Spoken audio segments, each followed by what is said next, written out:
Have you ever noticed this? A single sentence, a small gesture, one disrespectful look, and suddenly your peace is gone. Your heart races. Your mind burns. Your entire day is destroyed. Not because of what happened, but because someone touched your inner weakness. The painful truth is this: most people don't get angry because others are powerful. They get angry because they are unconscious. Buddhism understood this thousands of years ago. The Buddha never said, "Control the world." He said, "Understand your mind." Because the moment someone can make you angry, they control you. And today's world is designed to provoke you. Social media, relationships, family, co-workers, strangers, everyone is unknowingly testing your inner stability. So in this video, I'm going to show you how to never get angry or bothered by anyone. Not by suppressing emotions, not by pretending to be calm, but by awakening a level of inner clarity that nothing can disturb. These are deep Buddhist principles, explained in a way you can apply in real life. When someone disrespects you, when they lie to you, when they try to hurt you emotionally, if you truly understand this video, you will stop reacting and start ruling your inner world. So before we begin, like this video, subscribe to the channel, because what you are about to learn is not motivation, it is mental liberation. Now listen carefully. 1. Understand this truth. People act from their pain. Most people don't wake up in the morning planning to hurt you. They wake up already hurting. This is the truth that changes everything, but only if you are brave enough to see it. Think about the last time someone insulted you. Maybe it was a family member who spoke harshly, a coworker who tried to belittle you, a stranger who showed unnecessary aggression. In that moment, it felt personal. It felt like an attack. It felt like you were the target. But Buddhism teaches something deeply uncomfortable for the ego to accept. People don't attack your strength, they reveal their wounds. The Buddha said ignorance is the root of all suffering. Ignorance doesn't mean lack of education. It means lack of awareness. When someone lashes out, disrespects you, or tries to provoke you, they are not acting from clarity. They are acting from inner chaos. A peaceful mind does not look for enemies. A fulfilled heart does not seek conflict. Only a mind in pain looks for someone else to bleed on. Most anger you face has nothing to do with you. A man who feels powerless at home will try to dominate others outside. A woman who was never heard will speak with cruelty when she gets attention. A person who hates themselves will find endless reasons to hate you.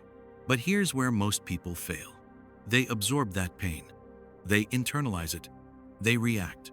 And the moment you react with anger, you unknowingly accept the pain that was never yours. Buddhism never tells you to excuse bad behavior. It teaches you to understand it so it doesn't infect you. Imagine this. A child throws a stone at you in anger. Do you feel insulted? No. You recognize immaturity. But when an adult does the same emotionally, you forget this wisdom. You forget that emotional violence is still a sign of inner helplessness. The Buddha did not fight ignorance with anger. He met it with awareness. Because anger is contagious, but clarity is stronger. When someone speaks from pain and you respond from peace, the cycle ends with you. This doesn't mean you stay silent forever. It doesn't mean you tolerate disrespect. It means you do not let their suffering become your suffering. Here's the hardest part to accept. If someone can make you angry, they have already entered your inner world without permission. That is why understanding this truth is liberation. The moment you truly see that their words are a reflection of their inner war, something strange happens inside you. Your chest loosens. Your breath slows. Your anger loses fuel. You stop asking, "Why are they doing this to me?" and start seeing, this is what pain looks like when it speaks. This is not weakness. This is emotional sovereignty. And once you reach this level of understanding, anger doesn't disappear because you suppress it. It disappears because it no longer makes sense. Because why would you pick up someone else's suffering and carry it as your own? That is the beginning of unshakable calm. Not because the world changed, but because you finally saw it clearly. 2. Detach from ego. Ego is what gets angry. Anger does not come from intelligence. It does not come from strength. It does not come from wisdom. Anger comes from the ego. The ego is that fragile voice inside you that constantly whispers, I must be respected, I must be valued, I must not look weak. And the moment someone threatens that image even slightly, the ego panics. Think about it honestly. If a stranger insults you on the street, why does your chest tighten? Why does your heart beat faster? Why does your mind instantly prepare a counterattack? Because the ego feels attacked.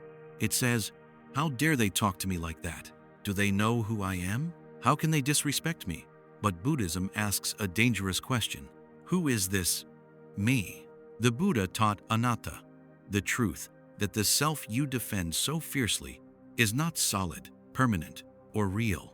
It is a mental construction built from memories, titles, roles, achievements, failures, and fear. You are angry not because of what happened, but because something threatened the story you tell yourself about who you are. Look at real life. A calm person is insulted and shrugs. An insecure person hears the same words and explodes. The insult didn't change. The ego did. A boss ignores you in a meeting. Your mind burns all day, not because silence is harmful, but because the ego says, I was supposed to be acknowledged. A partner criticizes you. Instant defense.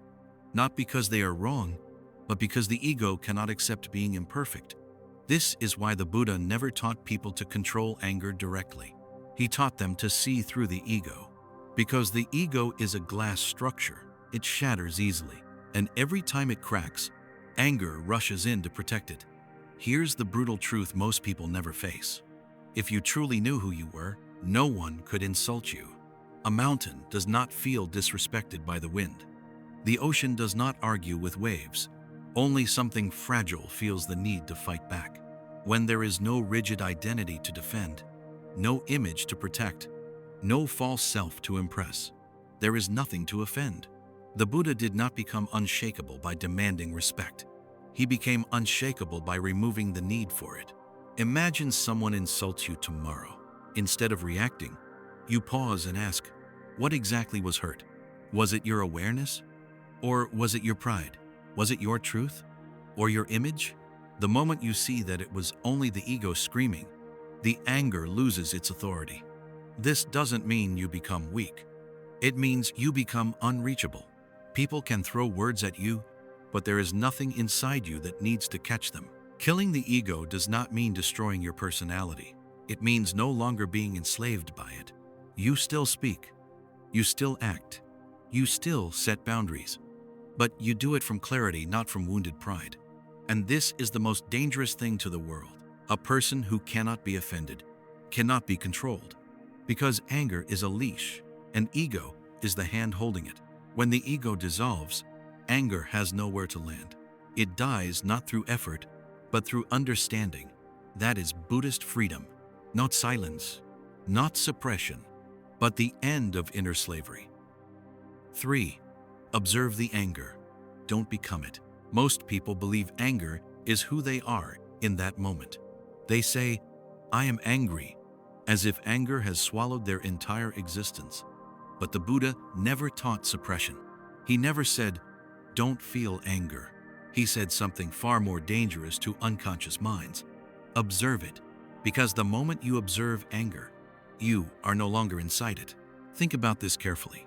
When anger arises, it doesn't arrive politely. It crashes in like a storm. Your jaw tightens. Your chest burns. Your breath shortens. Your thoughts turn sharp, fast, violent, and in seconds, you are no longer present. You are possessed. Most people don't realize this. They don't experience anger. They become it. They speak words they later regret. They damage relationships they secretly value. They carry guilt long after the moment has passed. And then they say, I don't know what came over me. Buddhism says, that wasn't you. That was unconsciousness. The Buddha taught that emotions are events in the mind, not identities. Anger is something that happens within you, not something you are. This one realization changes everything. Next time anger rises, and it will, try this. Instead of saying, "I am angry," say quietly inside, "Anger is arising within me." Do you feel the difference? It creates a small gap, a crack of awareness. And in that crack, you regain power. You stop drowning in the emotion and start watching it, like standing on the riverbank instead of being dragged by the current. Real life example.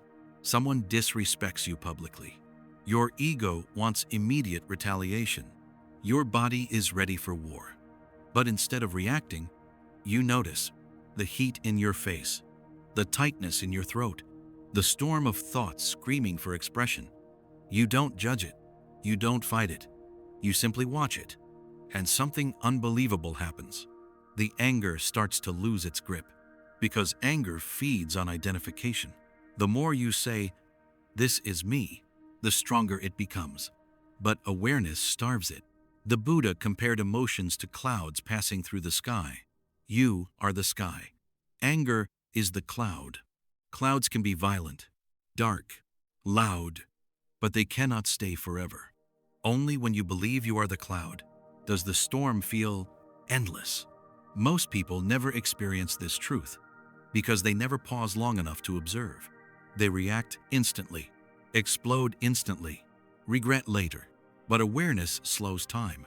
It creates a moment where choice returns. You realize, I don't have to say this. I don't have to act on this. I don't have to poison myself. And here's the deepest truth. Anger cannot survive awareness. The moment it is seen clearly, without judgment, without resistance, it begins to dissolve. Not because you forced it to leave, but because it was never meant to stay.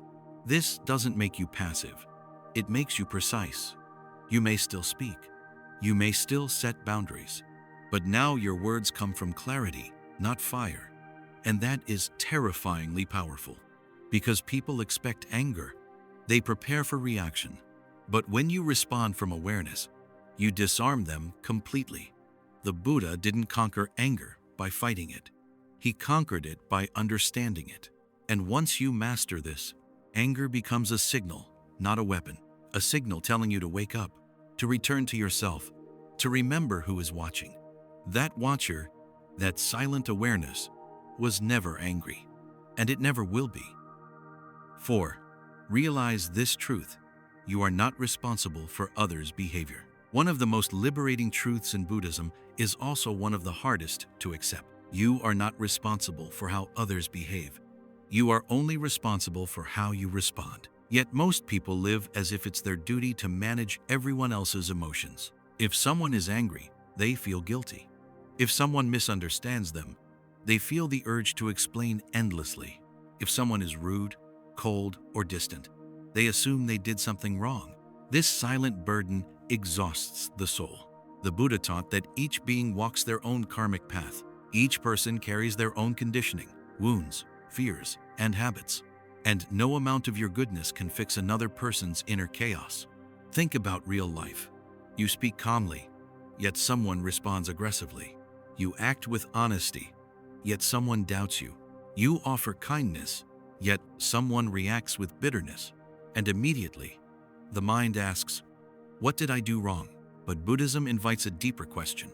Why am I carrying responsibility that was never mine? People don't respond to reality. They respond to their interpretation of it. A peaceful person can say the same words that trigger anger in a wounded mind. You could do everything right and still be misunderstood. That doesn't make you wrong. It makes you human, interacting with other humans. One of the most damaging illusions is believing that if you explain yourself enough, if you stay calmer, kinder, quieter, others will change. They won't. Because behavior doesn't change through control. It changes through awareness, and awareness cannot be forced. The Buddha never tried to manage how people treated him. He focused on how he remained unshaken.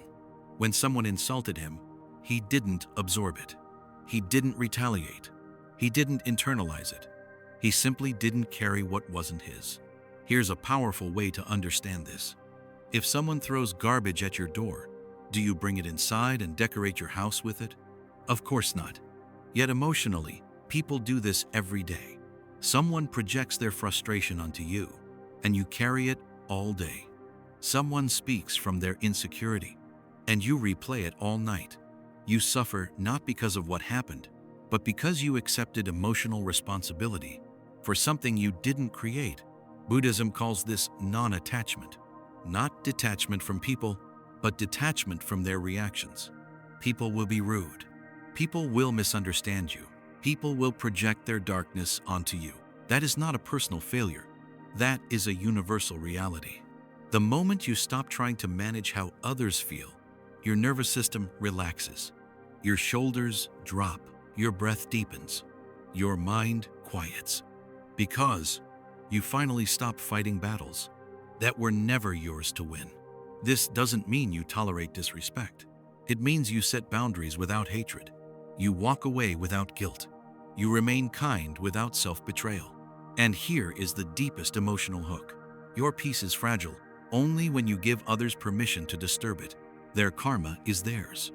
Your peace is yours, protected not with anger, but with clarity, not with explanation, but with acceptance.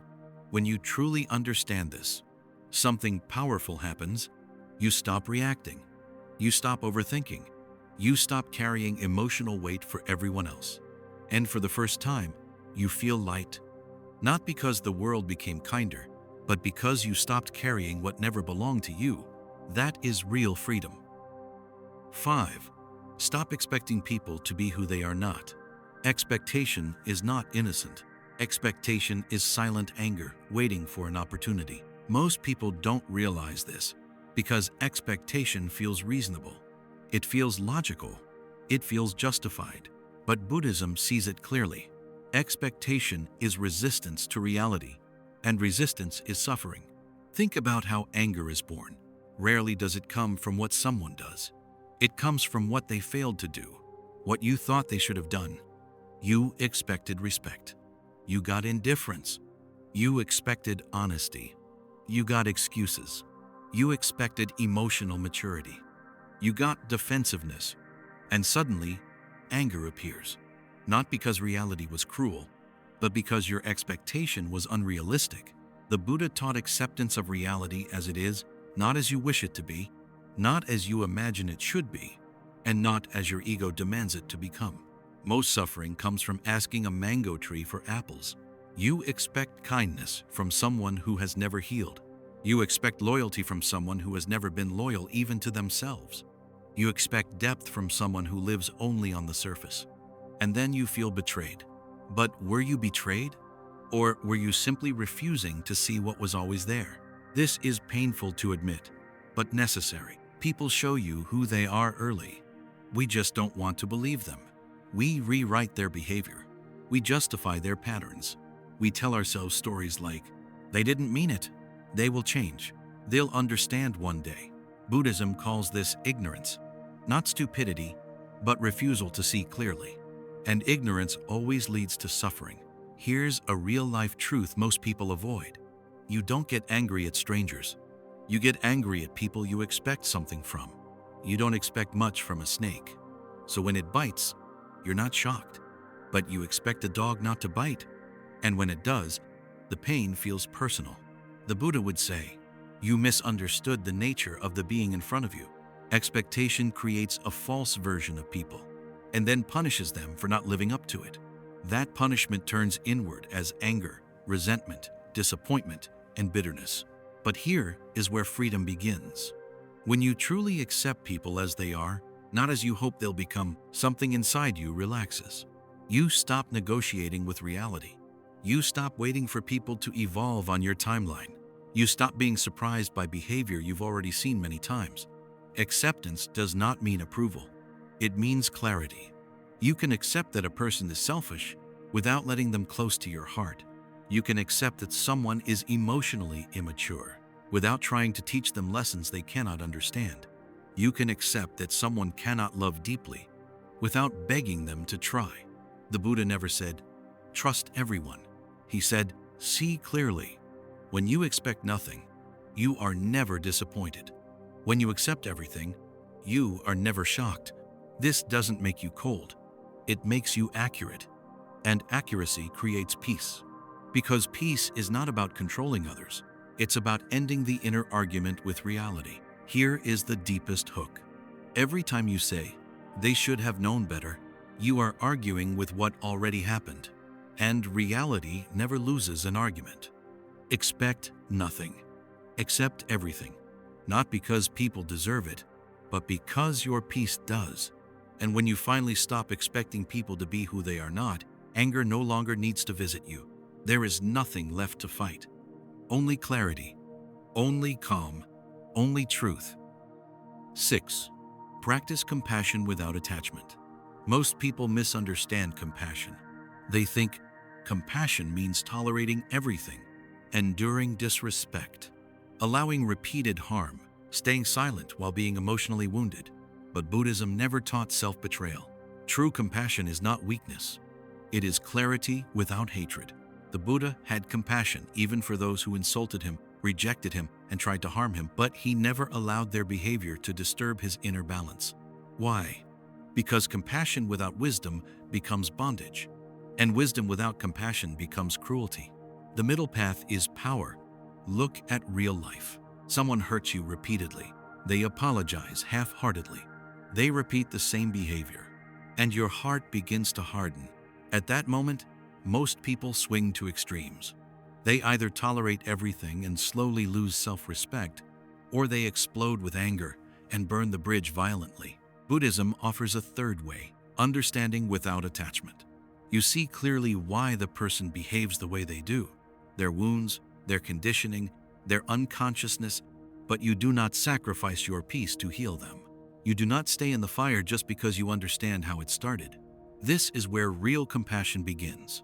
Compassion says, "I see your pain." Attachment says, "I will let your pain destroy me." And the Buddha never taught that. Think deeply about this. A person who truly understands suffering does not hate the one causing it, but they also do not stand in its path. If someone is drowning and pulling you under, you don't hate them, but you also don't let them drag you into death. You step back, you let go, you save yourself. That is not cruelty. That is wisdom. Most anger is born because people confuse compassion with obligation. They think, if I understand them, I must stay. If I forgive them, I must allow them back. If I feel compassion, I must tolerate the behavior. No, the Buddha forgave without attachment. He loved without possession. He understood without entanglement. That is why he was unshakable. You can walk away without anger, without resentment, without revenge. That silence is not weakness. It is emotional sovereignty. When you walk away with hatred, the person still controls your inner world. When you walk away with peace, you are free. Here is a truth most people never learn. Hatred keeps people connected longer than love. You replay conversations. You imagine confrontations. You carry them in your mind long after they are gone. But compassion without attachment cuts the cord cleanly. You say inwardly, "I understand you, and I release you." No bitterness, no rage, no need to prove anything. That is terrifying power. Because the world expects anger, it prepares for revenge. It feeds on emotional reaction. But when you respond with calm withdrawal, you leave nothing to fight. The Buddha did not defeat hatred by opposing it. He starved it. And this is the final emotional hook. When you can understand someone deeply and still choose distance, you have mastered yourself. Not everyone deserves access to your heart. Not everyone deserves your time. Not everyone deserves a reaction. Compassion doesn't mean staying. It means leaving cleanly. And when you can walk away, without anger, without resentment, without hatred, you are no longer controlled by the past. You are free. That is real power. 7. Silence is a weapon of the wise. Not every battle deserves a response, but the ego believes it does. The ego panics in silence. It feels invisible, unacknowledged, powerless. That is why most people rush to respond to messages, insults, accusations, disrespect. They believe silence means weakness. Buddhism knows better. The Buddha valued noble silence not because words are bad, but because most words are reactions, not truths. Look closely at real life. Someone provokes you. They criticize you publicly. They send a passive-aggressive message. They say something designed to sting.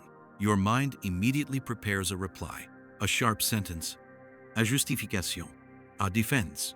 Your body tightens, your energy rises, and in that moment, you feel compelled to speak. But ask yourself honestly, is this wisdom speaking or wounded ego? Most arguments don't begin because something needs to be said. They begin because something inside you feels threatened. The Buddha understood this deeply. He knew that reaction feeds conflict. When someone insults you and you respond with anger, you give them exactly what they want: your attention, your energy, your emotional involvement. Silence starves them. This is why silence is terrifying to insecure people. They cannot read it. They cannot control it. They cannot feed on it. When someone wants a reaction and you give them calm, you win without fighting. Think about this. Have you ever noticed how some people grow louder, more aggressive, more desperate when you don't respond? That's because conflict is their fuel.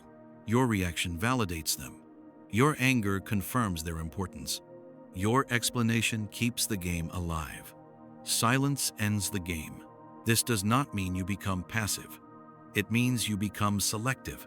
The wise person does not respond to everything, because responding is an investment of life force. Buddhism teaches that energy is precious. Once wasted, it does not return. Every argument you engage in costs you peace, costs you clarity, costs you time. And for what? To prove a point to someone who is not listening to understand, only listening to respond? Silence protects your energy because it keeps your inner world untouched. Here is a hard truth. If someone can pull you into unnecessary conflict, they can control your emotional state. The Buddha never allowed this. He spoke when speech was beneficial. He remained silent when speech would only feed ignorance. That is noble silence, not avoidance, not fear, but mastery. Real-life example. Someone spreads rumors about you. Your instinct is to defend yourself loudly. But often, the truth does not need shouting. It needs time. Those who see clearly will see. Those who don't were never convinced by words anyway. Your silence becomes a mirror. It reflects their behavior back to them. Another example. A person constantly argues, interrupts, provokes. Every conversation feels draining. When you stop engaging, not angrily, not dramatically, but calmly, something shifts. They either escalate or fade away. Both outcomes reveal the truth. Silence forces people to face themselves. This is why it is a weapon of the wise, because it cuts without harming. It protects without attacking. It ends wars without bloodshed. And here is the deepest emotional hook. The loudest person in the room is rarely the most powerful. The calmest one is. Silence does not mean you have nothing to say. It means you are not desperate to be heard. And desperation is weakness. When you master silence, you stop leaking energy into meaningless battles. You stop explaining yourself to those committed to misunderstanding you. You stop defending your worth to those who never valued it. You become unreachable. The Buddha didn't silence others. He silenced the need to react. And once you learn this, anger struggles to find a doorway, because silence seals it shut. Not with force, but with wisdom. That is why silence protects your energy. That is why silence is power. 8. Remember impermanence. This moment will pass. The Buddha reminded his disciples of one truth more than almost any other. Everything passes. Not some things. Not painful things only. Everything. And yet, when anger rises, we forget this truth completely. In the heat of the moment, the insult feels permanent. The disrespect feels unforgettable. The pain feels endless. Your body reacts as if this moment will define your entire life. But it won't. That is the illusion. Anger feeds on the illusion of permanence.